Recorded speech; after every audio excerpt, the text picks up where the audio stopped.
Hello everybody, my name is Andrew Rafferty and this is my lesson plan for Module 5's practice.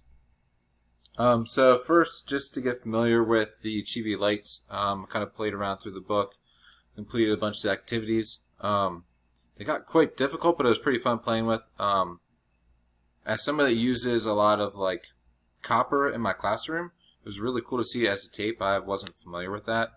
And I think while I might not use the same exact product in the classroom, knowing that I can buy copper tape in these cheap little LED circuits is something that I'm going to be taking advantage of. So for my activity, I teach high school chemistry, and at the end of all of our units in our applied class, we do what's called a chapter challenge.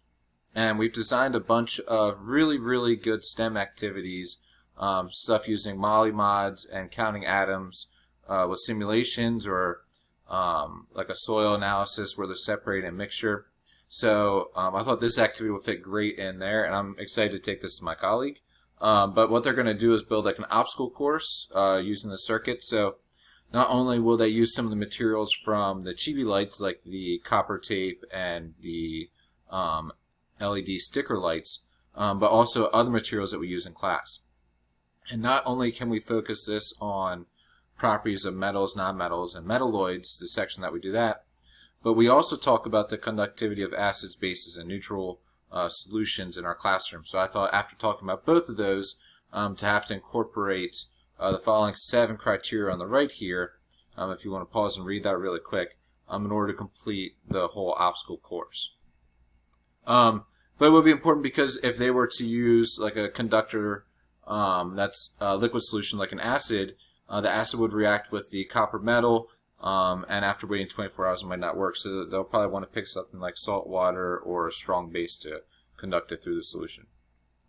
So here's a list of materials students would need for that lesson plan that I have designed. Again, like just this activity alone just made me aware of some things that I could definitely use.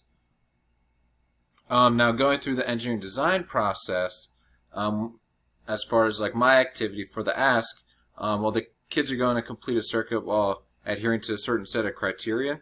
So that's the need, and also like just being familiar with electronics and circuits. Whether something breaks at home, they can fix.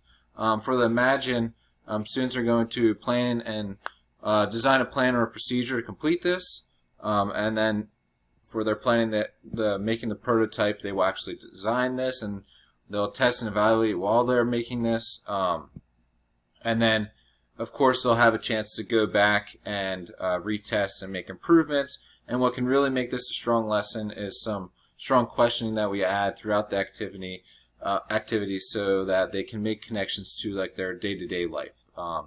So like, without this, how would their AirPods work? Because I know like a lot of teenagers cannot live without their AirPods.